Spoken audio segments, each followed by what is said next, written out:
1979, a little This Is It. This is it, the Mark and Mike segment. Okay, Kenny Loggins is 77. Mike, have you seen the Yacht Rock documentary? I've not. Sounds like it's up my alley, though. It's tremendous. First of all, you've heard the term yacht rock, right? No. Get it. Dude, hello. Do you live in America? Okay. I do. All right, well, what's yacht rock? Okay, yacht, Y-A-C-H-T. It's a boat. Exactly. And you and Lisa cruise around Lake Grapevine on one all the time. On a pontoon. Ain't no yacht. But the term, some people think that it's just kind of a soft, middle of the road, not real, hard-edged rock. But it's actually a very specific term that involves a whole lot of incestuous, in a good way, relationships of people from Michael McDonald to the Steely Dan guys, to the Toto guys, to Christopher Cross, who all sort of appeared on each other's records in the mostly in the 70s, early 80s. Oh, wow. And the Yacht Rock documentary is just fantastic. Kenny Loggins is a huge part of it, so I refer that to you. Hey, while we're talking about stuff on the TV box, what are you watching? I was going to tell you about my TV box thing, but go ahead. You go first. Okay. All right. Well, True Crime Mike. Yes. Who killed JonBenét? Oh. I'm telling you what, Mark. That is the weirdest crime I've ever seen. Because on the one hand, I just cannot believe the family was completely, oblivious to this. I mean, on the other hand, it doesn't seem like it's the family. That this one detective who was a dogged defender of the Ramsey family kept saying it was an intruder, it was an intruder, it was an intruder. They had a window that was breached in the basement.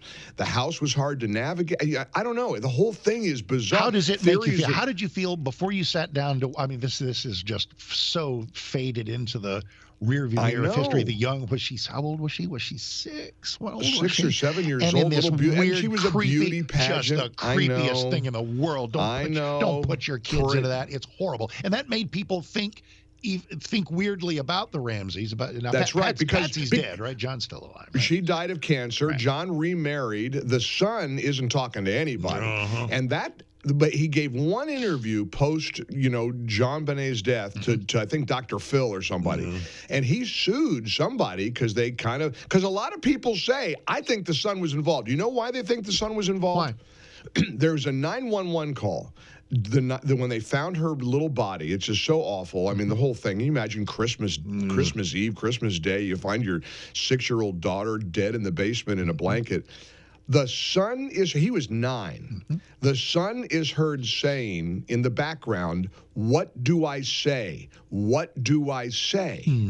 As everybody's frantically screaming and yelling and all that. And it was peculiar that the little boy would say, "What do I say?" As if maybe, like it's an odd thing to say, Why would he ask that? Now, I don't want to overstate that because, on the other hand, look, there was a sophisticated ransom note left behind. She had terrible things done to her with a sophisticated, what do they call it, a garrote, like a knot around like a stick. That one would think a 9-year-old could not navigate. No, he didn't. I mean, her skull was cracked. I mean, that poor girl was brutalized and sexually brutalized. She was sexually brutalized, and people don't know that. So I don't know. It's just, it's so chilling to think that somebody got away with this. And somebody perhaps in America is listening to you and me right now saying, I did that. Yep. And they never caught me, and they never will. And it undercuts, I mean, don't we usually think, and listen, we've done this from the shooting of the healthcare CEO to various other things. We've said, doesn't everybody usually get caught? And the short answer is no. Sometimes people absolutely get away with crazy things.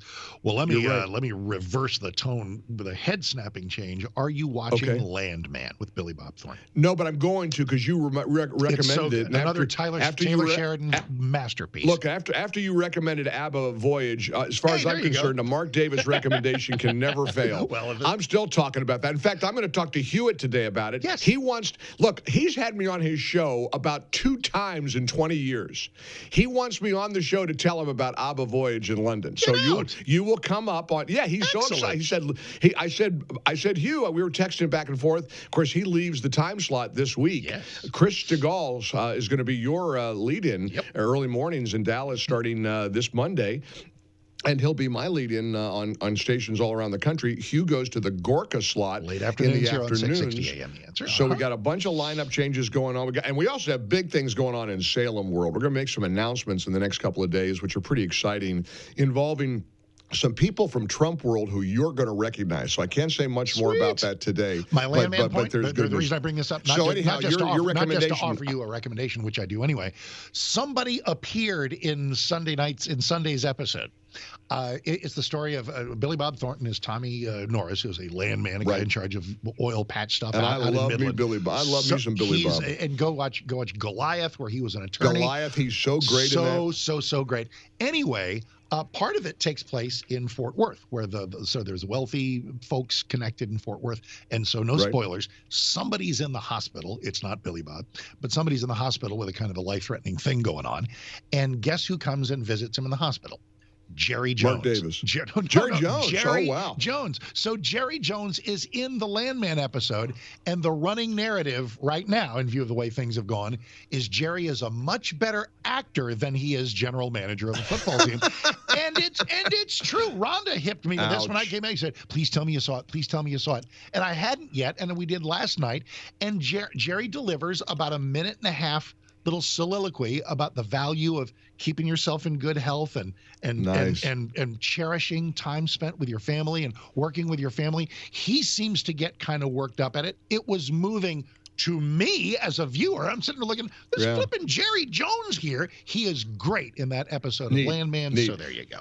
Incidentally, you mentioned Rhonda. I listened to Rhonda tell you the Miss Rhonda Goes to Washington story yesterday. Yes. And she has inspired me. I'm going to be there next week for the inauguration. Yes, you are. And it's been a long time since I've kind of walked the halls of Congress or gotten the Capitol tour and all that. So Joey Hudson and I are inspired by your chat with Rhonda. When we're there next week, next Monday, I'm Monday afternoon after the inauguration, we're going to go visit some representatives on Capitol Hill. We're going to go take a tour of the Capitol and just kind of remember the people's place. Yep. So thank you, Rhonda, for reminding me how much I love watching the seat of power unfold. You know, I've been binging when I travel. When I did the London trip, I must have watched 100 episodes.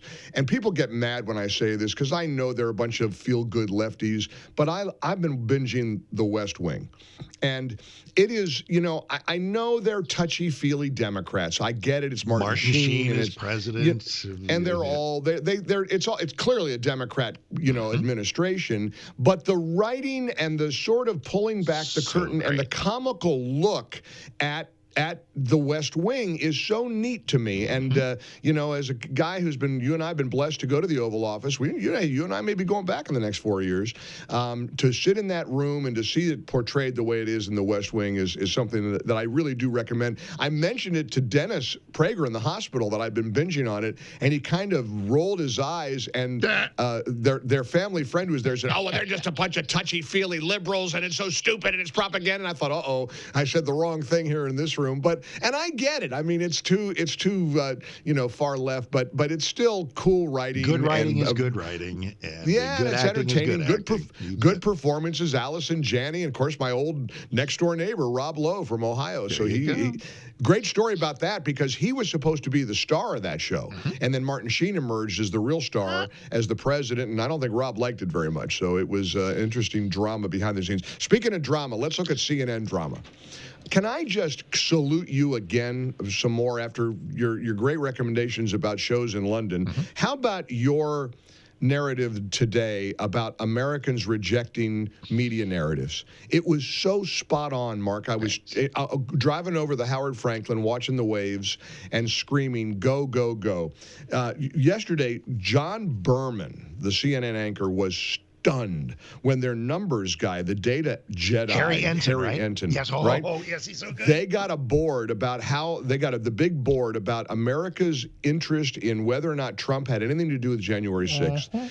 And incidentally, how about the great Scott Jennings calling January 6th the Democrats' high holy day? Precisely right. And CNN good. Employs these guys. How does Scott Jennings keep that job? And go ahead about Harry Enton. How does he keep that job? Because I'm going to play it in a little bit. I saw his pitch yesterday as well. Go ahead.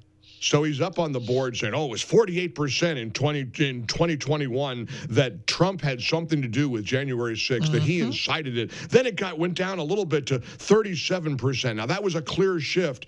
Know what it is now? 5%. 5% of Americans believe that the January 6th is Donald Trump's fault. That includes Democrats. It's only 2% Republicans. So, hey, Sonny Hostin, hate to break it to you, sweetheart. Not the Holocaust, honey. It's not World War II. It's not slavery. It's not Pearl Harbor, you nutcase. So good for you and good on you for reminding the world that the narratives have been rejected. And I love the way you said that. And you said it right, so right about.